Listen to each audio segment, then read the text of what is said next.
বন্ধুরা, মাংস তো আমরা কম বেশি বাড়িতে সবাই খাই, কিন্তু মাংস ঘরোয়া পদ্ধতিতে আপনারা কিভাবে কম তেল মশলায় বাড়িতে তৈরি করবেন সেটাই আজকে কিন্তু আপনাদের সামনে আজকে তুলে ধরবো।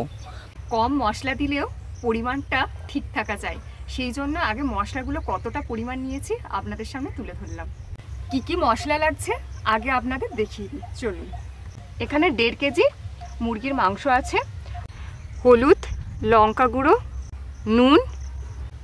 1.5 কেজি মুরগির মাংসে আমি 200 পেঁয়াজ কেটে নিয়েছি। এখানে একটা গোটা রসুন, 50 আদা বাটা, ধনে জিরে 1 চা চামচ, লঙ্কা, অল্প সামান্য চিনি, গরম মশলা, তেল, টমেটো আর গোলমরিচ গুঁড়ো। খুব গরম পড়েছে, বেশি অতিরিক্ত তেল মশলা একদমই স্বাস্থ্যের পক্ষে নিরাপদ নয়। তো সেই হিসেবে কি করে আপনারা ঘরোয়া পদ্ধতিতে খুব হালকাভাবে মাংস তৈরি করে খাবেন সেটাই আজকে আপনাদের দেখানো হবে। এই সমস্ত উপকরণগুলো নিয়ে নিলাম, আর আজকে খুব কম তেলে রান্না করতে চলেছি। অবিরাম বৃষ্টিতে আমাদের উনুনের কি অবস্থা, একেবারে ভিজে পুরো চৌচির হয়ে গেছে। আর এদিকে দেখুন, রান্নাঘরে ধান গাছ বেরিয়ে গেছে ছোট ছোট। বর্ষাকালে যে কি অবস্থা হবে সেটা এইটা দেখেই সহজেই অনুমেয়। উনুনে আজকে হবে না, কারণ উনুন ভিজে গেছে বৃষ্টিতে, তাই গ্যাসেই করছি। আর এই মাংস রান্না করার জন্য প্রথম মেন হচ্ছে তেল, সর্ষের তেল দিয়ে দিচ্ছি।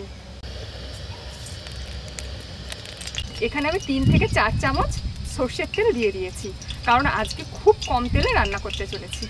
তেল গরম হয়ে গেছে, আর তেজপাতা দিয়ে দিচ্ছি। অল্প সামান্য চিনি দিয়ে দেব, যাতে লাল হয় আর তাড়াতাড়ি কালারটা চলে আসে, সুন্দর একটা কালার হয়। ছোট ছোট করে পেঁয়াজ কুচিয়ে নিয়েছি, সেই পেঁয়াজগুলো এবার কড়াতে দিয়ে দিচ্ছি। আপনারা পারলে পেঁয়াজ বেটেও নিতে পারেন, আমি এখানে ছোট ছোট করে কুচিয়ে নিয়েছি। অল্প তেল মশলায় মাংস খাওয়ার স্বাদই আলাদা, আর স্বাস্থ্যের পক্ষেও ভালো, কারণ এই অত্যাধিক গরমেতে বেশি মশলা, তেল, ঝাল একদমই খাওয়া উচিত নয়, একদমই খাওয়া উচিত নয়। যেভাবে গরম পড়েছে এবছর, তাতে করে বেশি তেল মশলা দিয়ে মাংস খেলেই শরীর খারাপ করবে। তাই বাড়িতে যখন মাংস হবে আমরা যেভাবে করছি ঠিক সেভাবে করবেন, খেতে দারুণ লাগবে। পেঁয়াজগুলোকে খুব ভালোভাবে ভাজার দরকার নেই, মোটামুটি ভাজলেই হবে। আমি তো ভাবলাম বড় মাছ লেগেছে রে।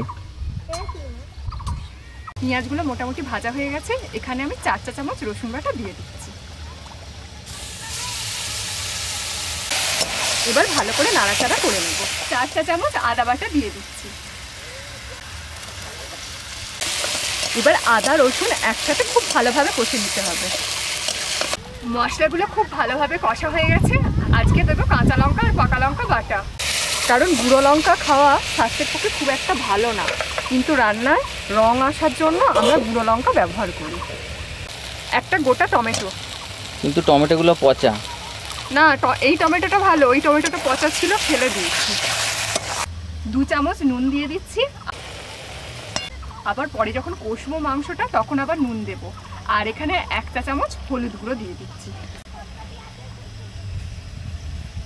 মশলা খুব ভালোভাবে কষানো হয়ে গেছে সব কিছু মশলা দিয়ে।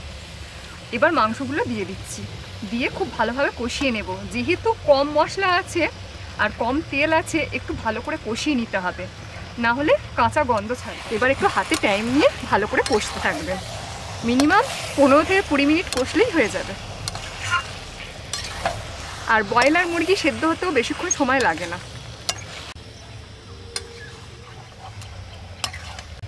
বসে থাকতে থাকতে আবার দাঁড়িয়ে কষছো? বসে গ্যাসটায় ঠিকঠাকভাবে হাত কোলাচ্ছে না, আর গ্যাসটা বড্ড নড়নড় করছে, সেই কারণেই দাঁড়িয়ে আমি কষছি। দাঁড়িয়ে কষলে আমার সুবিধা হচ্ছে। বারবার বলছি হাতে টাইম নিয়ে একটু বেশি করে কষবেন, যত কষবেন তত খেতে ভালো লাগবে। খেতে ভালো লাগবে, যেমন তেমন কাঁচা গন্ধটা চলে যাবে। যেহেতু কম তেল দিয়েছি, এখানে তো আমি বেশি পরিমাণ তেল দিইনি, খুব কম তেলে রান্না করছি। দেখেছো কলমি শাকের ঝাড়গুলো কেমন হয়েছে? একেবারে থোকা থোকা কলমি শাক, একেবারে দেশি কলমি শাক। এই তো পুঁই শাক, ওইদিকেও হয়েছে, নিম গাছের তলাতেও হয়েছে। এইদিকে 1/2 চা চামচ গোলমরিচ গুঁড়ো।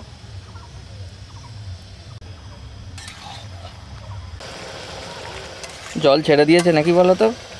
মাংস যখন কড়াতে দেবে, মাংস নিজস্ব জল থাকে, তেল থাকে, দুটোই থাকে। এইটা হচ্ছে জল ছেড়েছে, আর এরপর যত কষবে তখন তেল ছাড়বে। প্রথমে জল ছাড়বে, তারপর তেল ছাড়বে। হ্যাঁ, গন্ধ বেরিয়ে গেছে গো, দারুণ গন্ধ বেরোচ্ছে, হাওয়া দিচ্ছে আর গন্ধ বেরোচ্ছে। পাড়া থেকে লোক এবার ছুটে আসবে। আসুক না, অসুবিধা কি আছে, আর গন্ধ তো বেরোবেই। আর কষা হতে এখনো দেরি আছে, কারণ জলটা সম্পূর্ণ মরবে, কষাও কমপ্লিট হবে। খুব ভালোভাবে কষানো হয়ে গেছে, তেলও ছেড়ে দিয়েছে। এবার জল দিয়ে দিচ্ছি। যেহেতু ঝোল করব, পাতলা ঝোল করব, একটু বেশি করেই জল দেবো। আর আলুগুলোও তো সেদ্ধ হবে। আলুগুলো ভাজিনি, কারণ না ভাজলেও খুব সুন্দর খেতে লাগে। কাঁচা কাঁচা আলুই দিয়ে দিচ্ছি। আসলে সাদামাটা ঝোল তো, হ্যাঁ, একেবারে ঘরোয়া, সেই জন্য আলুগুলো ভাজা হয়নি, একেবারে ঝোলেতেই সেদ্ধ হবে। আপনারা যদি চান তাহলে একটু ভেজে নিতে পারেন, কিন্তু আমার মনে হয় এখানে এই যে কাঁচা কাঁচার একটা আলাদা স্বাদ থাকে না, এই স্বাদটা খুব ভালো লাগে। এবার চাপা দিয়ে দিলাম, হোক। একটু ফুটে গেলে তারপর আরেকবার নেড়ে দেবো। ফুটে গেছে, আরেকবার নেড়ে দেবো।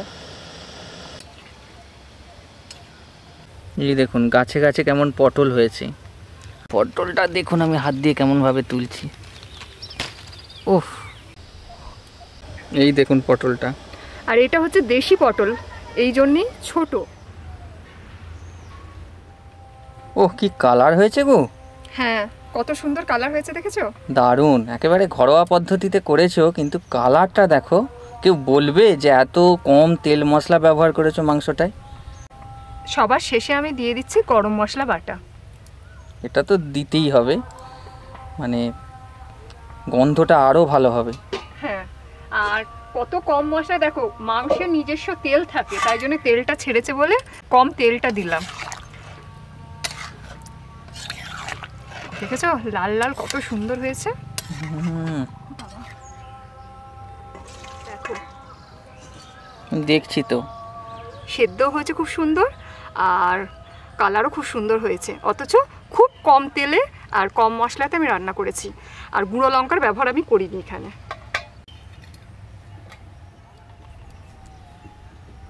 তাহলে ঝটপটভাবে বানিয়ে নিন এই কম তেল ঝাল মশলাতে অতি সুস্বাদু ব্রয়লার মুরগি, আর সুন্দরভাবে গরম ভাতে পরিবেশন করুন, আর সবাইকে খুশি করে দিন। যারা ইউটিউব থেকে দেখছেন অবশ্যই তারা সাবস্ক্রাইব যদি না করে থাকেন করে দেবেন, আর লাইক করে দেবেন, কমেন্ট করে দেবেন প্লিজ বন্ধুরা। আর যারা ফেসবুক থেকে দেখছেন আমার পমি কুক উইথ ভিলেজ ফুড পেজটাকে অবশ্যই ফলো করে দেবেন, সাথে লাইক করতে ভুলবেন না, আর শেয়ার করতে ভুলবেন না, আর কমেন্টও করে দেবেন। ভালো থাকবেন, সুস্থ থাকবেন, ধন্যবাদ।